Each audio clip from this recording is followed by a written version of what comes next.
Sahabat tani, di dalam memproduksi pupuk organik kita sering menjumpai dua istilah yaitu bioaktivator dan juga mol atau mikroorganisme lokal.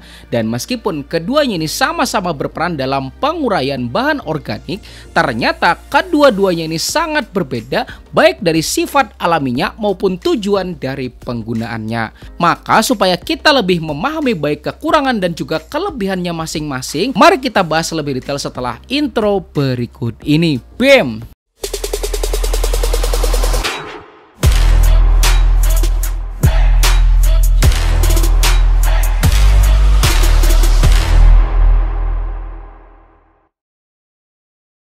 Dan buat Anda yang sudah klik tombol jempolnya dan share video ini, mudah-mudahan ilmunya jadi makin berkah dan rezekinya jadi tambah banyak lagi. Amin.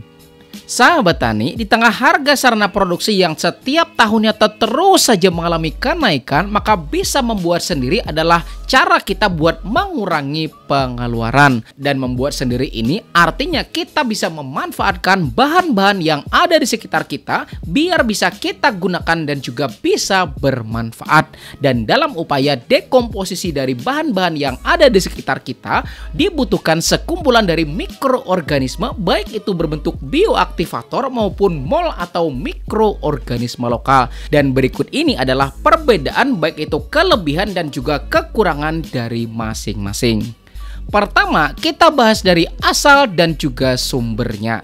Mikroorganisme lokal merupakan mikroorganisme yang berasal dari lingkungan setempat dan bisa diperoleh dari tanah, air, atau bahan organik yang ada di sekitaran dari areal pertanian kita.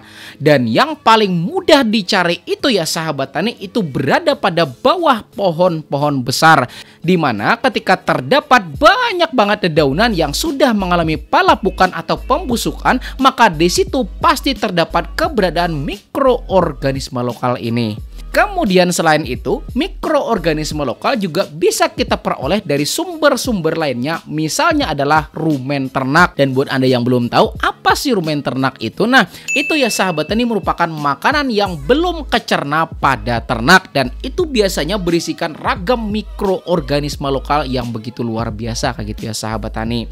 Kemudian sumber mol lainnya yaitu misalnya kayak nasi yang udah berjamur, itu bisa gitu ya sahabat tani. Kemudian misalnya Anda punya air cucian beras misalnya, kemudian lupa naruh misalnya, tiba-tiba ditumbuhin jakaba gitu ya sahabat tani setelah ketemu. Nah, jakaba tersebut juga bisa jadi sumber mikroorganisme lokal. Jadi pada intinya semua bahan yang sudah ditumbuhi oleh mikroorganisme itu bisa kita manfaatkan sebagai mol atau mikroorganisme lokal. Sedangkan bioaktivator merupakan kumpulan dari mikroorganisme tertentu yang diproduksi secara massal yang memang ditujukan untuk tujuan tertentu, misalnya mempercepat dari dekomposisi bahan organik, kemudian menghasilkan suatu ZPT atau zat pengatur tumbuh misalnya, sampai perannya juga sebagai bioprotektan yang memang bertugas buat memproteksi tanaman kita dari resiko penyebaran penyakit. Kemudian aspek yang nomor 2 yaitu dari sisi komposisinya. Mikroorganisme lokal memiliki variasi yang lebih beragam, itu tergantung dari kondisi lingkungan setempat dan di mana juga kita mengambil dari mikroorganisme tersebut. Tetapi dari sisi kuantitas atau banyaknya dari jumlah mikroorganismenya, ini tuh kita nggak bisa pastiin berapa banyak yang ada gitu ya sahabat tani, karena memang semua tergantung dari bahan yang kita ambil dan juga di mana kita mengambil dari bahan tersebut. Kalau kita emang bener ngambilnya maka pasti bakalan banyak dapatnya. Kalau memang nggak bener gitu ya sahabat tani, maka pasti dikit banget dapatnya. Dan ini bisa kelihatan gitu ya sahabat tani dalam pembuatan JMS atau Jadam Microbial Solution. Jadi waktu itu saya coba iseng gitu ya sahabat tani menggunakan leaf mold yang sembarang yang memang udah kering kayak gitu loh. Dan setelah kita coba bikin, ternyata hasilnya buihnya nggak begitu banyak gitu ya sahabat tani. Tetapi ketika saya menggunakan leaf mold dari sumber yang memang agak lembab, kemudian juga di situ ada jamurnya kayak gitu ya sahabat tani, dan ketika dipegang gitu rasanya juga masih agak-agak basah kayak gitu ya sahabat tani. Maka setelah kita cobakan, ternyata hasilnya JMS-nya memang lebih banyak buihnya gitu ya sahabat tani. Artinya salah dalam pengambilannya juga bakal berpengaruh dari sisi kuantitasnya. Sedangkan bioaktivator merupakan varian dari mikroorganisme terpilih yang diambil berdasarkan dari tujuan penggunaannya, dan secara komposisi pun pasti udah jelas berapa banyak isinya gitu ya sahabat tani, dan pasti juga semua tercantum pada label atau kemasan dari bioaktivator tersebut. Nah, contoh dari bioaktivator yang ini gitu ya sahabat tani. Nah, tertulis Lactobacillus 1,09 kali 10 pangkat 7 dan Saccharomyces 4,3 kali 10 pangkat 7. Kemudian yang ini tertulis Azospirillum, Azotobacter, Pseudomonas dan lain sebagainya dengan jumlah yang bervariasi juga. Nah, artinya dari aspek komposisi mol dan juga bioaktivator itu pasti berbeda gitu ya sahabat tani. Kemudian yang ketiga yaitu dari aspek pembiayaannya. Karena mikroorganisme lokal bisa kita dapat dengan mengambil pada lingkungan sekitar kita, maka tentu nggak membutuhkan biaya yang begitu besar, ya nggak ya sahabat tani. Sedangkan bioaktivator itu karena diproduksi dengan cara tertentu serta pengemasannya juga butuh kemasan gitu ya sahabat tani, maka tentu membutuhkan biaya yang lebih besar. Sehingga kalau kita kepengen memiliki dari bioaktivator ini, maka kita perlu melakukan pembelian. Dan tips buat Anda yang kepengen beli bioaktivator, maka cek dulu ya sahabat tani kapan tanggal kadaluarsanya. Jangan sampai ketika Anda nggak cek sampai di rumah ketika dilihat mendekati tanggal kadaluarsa kayak gitu ya sahabat tani, jangan sampai gitu. Oke. Selanjutnya aspek yang nomor 4 yaitu soal dari kemampuannya, dan ini tentu juga bisa jadi pertimbangan kita semua.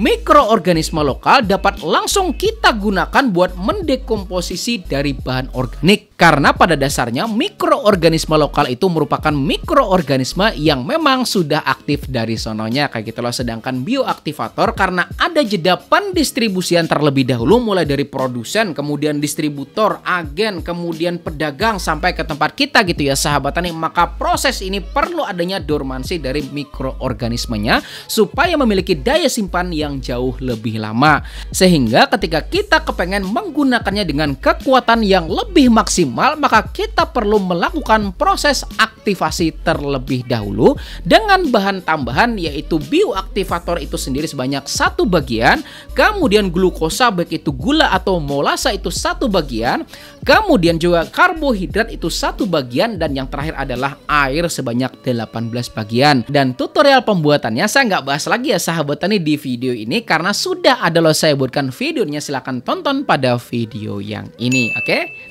Selanjutnya yang kelima yaitu dari sisi kegunaannya.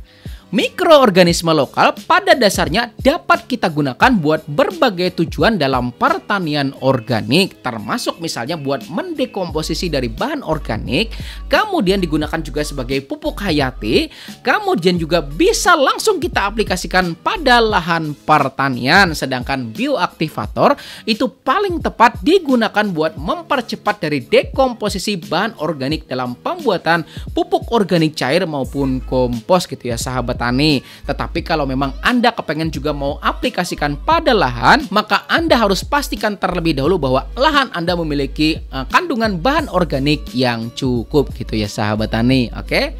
Selanjutnya aspek yang keenam yaitu soal kualitas dan juga keamanannya. Nah, karena mikroorganisme lokal itu merupakan mikroorganisme yang kita ambil secara langsung gitu ya sahabat tani dari sekitar kita, maka secara kualitasnya itu pasti bergantung dari tempat di mana kita ngambil kayak gitu loh.